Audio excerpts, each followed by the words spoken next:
حضرت عیسیٰ علیہ السلام کا پیغام۔ جب بنی اسرائیل میں نفرت، حسد اور مساکین پہ ظلم و ستم بڑھنے لگا تو اللہ نے اپنے نبی عیسیٰ مسیح کو ان کے لیے منتخب کیا۔ تو یوں اللہ کے نبی عیسیٰ مسیح بنی اسرائیل کے بڑے بڑے عالم اور معتبر لوگوں سے کہنے لگے کہ کیوں ظلم کرتے ہو، غریبوں کا حق کیوں کھاتے ہو؟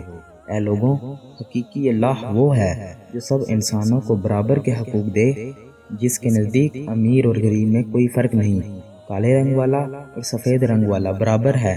لوگ حضرت عیسیٰ مسیح کا مذاق اڑانے لگے اور پھر اللہ کے نبی اللہ کی نشانیاں زمین پر ظاہر کرنے لگے۔ آپ کو مسیح اس لیے کہا جاتا ہے کیونکہ مسیح کا مطلب کثرت سے سیاحت کرنے والا یا ہاتھ پھیرنے والا ہے، کیونکہ اللہ نے آپ کے ہاتھ میں شفا رکھی تھی۔ آپ نابینا کی آنکھوں پر ہاتھ پھیرتے تھے تو وہ دیکھنا شروع کر دیتا تھا۔ کوڑ کے مریض جس سے پوری دنیا نفرت کرتی تھی، آپ کے مبارک ہاتھ جب کسی کوڑ کے مریض کو لگتے تھے تو اللہ کے کرم سے وہ صحت یاب ہو جاتا تھا۔ آپ مٹی کے پرندے پناہ کے فضا میں پھینکتے تھے تو وہ مٹی کے پرندے زندہ ہو کر اڑنا شروع ہو جاتے تھے، اور جب بھی آپ کسی مردے کے اوپر ہاتھ رکھتے تھے تو وہ اللہ کے فضل و کرم سے زندہ ہو کر بولنے لگتا تھا۔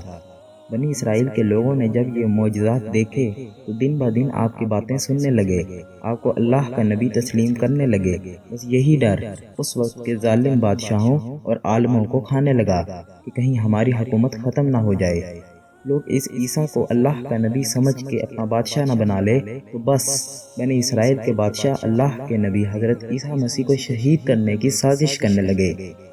حضرت عیسیٰ علیہ السلام پوری قوم سے مخاطب ہو کر فرمانے لگے، اے لوگوں، اللہ سے ڈرو، میں اللہ کی طرف سے آیا ہوں تاکہ تم آپس میں محبت، پیار اور امن کے ساتھ زندگی بسر کر سکو۔ کچھ لوگ آپ پر ایمان لے آئے، کچھ لوگ آپ کے ساتھ رہنا شروع کرنے لگے، اور کچھ لوگ وقت کے بادشاہوں کے ساتھ آپ کو شہید کرنے کی سازش میں اٹھ کھڑے ہوئے۔ تاریخ نے لکھا آپ کے ساتھ 12 حواری تھے، لیکن ان میں سے کچھ کا ایمان مکمل نہ تھا۔ اس بات کا فائدہ اٹھاتے ہوئے بنی اسرائیل کے عالم اور بادشاہوں نے ان حواریوں کو خریدنا چاہا۔ ان میں سے جس کا نام یہودا تھا، اس نے وقت کے بادشاہ کے سامنے اپنے آپ کو بیچ دیا اور یہ کہا، میں تمہیں بتاؤں گا کہ عیسیٰ مسیح کہاں ہے۔ یوں یہودا ان لوگوں کے لیے جاسوسی کرنے لگا۔ ان دنوں اللہ کے نبی حضرت عیسیٰ علیہ السلام مذہبی تہوار منانے بیت المقدس آئے ہوئے تھے۔ کھانا کھانے کے بعد آپ شہر سے باہر آتے ہیں اور کرشمانی ایک جگہ پر دین گزارنے کے لیے ٹھہرتے ہیں۔ اپنے شادروں سے الگ ہو کر اللہ سے مخاطب ہوتے ہیں، اے اللہ، میں مانتا ہوں یہاں کے بادشاہ اور علماء مجھ سے نفرت کرتے ہیں اور مجھے قتل کرنا چاہتے ہیں۔ اے میرے خالق، میری مدد فرما اور مجھے ان کے شر سے نجات دے۔ بس اتنے میں جبریل امی اللہ کے حکم سے نازل ہوتے ہیں اور فرماتے ہیں، اے مریم کے بیٹے، اللہ فرماتا ہے کہ آج رات تجھے زمین سے آسمانوں کی طرف اٹھائے گا، تیرا رب تجھے لوگوں کے شر سے بچائے گا، اور وہ لوگ جنہوں نے تیری تعلیمات کو تسلیم کیا ہے، اللہ انہیں مشرق اور کافر لوگوں پر فضیلت بخشے گا، اور قیامت کے دن اللہ اس اختلافات کا فیصلہ کرے گا۔ اے روح اللہ، تیری بلندی اور وقت آ پہنچا ہے۔ بس اللہ نے ایک عجیب معجزہ دکھایا کہ یہودا کا حلیہ حضرت عیسیٰ مسیح جیسا ہو گیا اور عیسیٰ مسیح کو اللہ نے آسمانوں کی طرف بلند کر دیا۔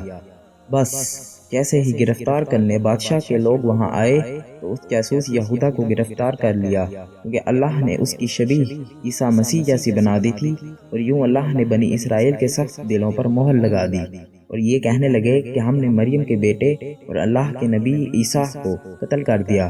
انہوں نے یہ سمجھا کہ ہم نے عیسیٰ مسیح کو سولی پہ چڑھا رکھا ہے، بلکہ حقیقت تو یہ تھی کہ وہ اس معاملے میں غلط فہمی کا شکار تھے۔ ان میں سے کچھ لوگ حیرت سے یہودا کو دیکھ رہے تھے کہ اس کا چہرہ تو عیسیٰ مسیح جیسا ہے، لیکن عیسیٰ مسیح کی کوئی بھی خوبی اس میں نظر نہیں آ رہی، بس اپنے وہم و گمان کی پیروی کر رہے تھے کہ حقیقت تو یہ ہے کہ عیسیٰ مسیح کو انہوں نے قتل نہیں کیا تھا، کیونکہ اللہ کے نبی عیسیٰ روح اللہ کو اللہ نے صحیح سلامت آسمانوں کی طرف لا لیا تھا اور اپنی جگہ عنایت فرمائی، اور قیامت سے پہلے اللہ ان کو پھر سے ظاہر کرے گا اور دنیا کے نزدیک حق و باطل کو واضح کر دے گا۔ بے شک وہ ہر چیز پر قدرت رکھتا ہے۔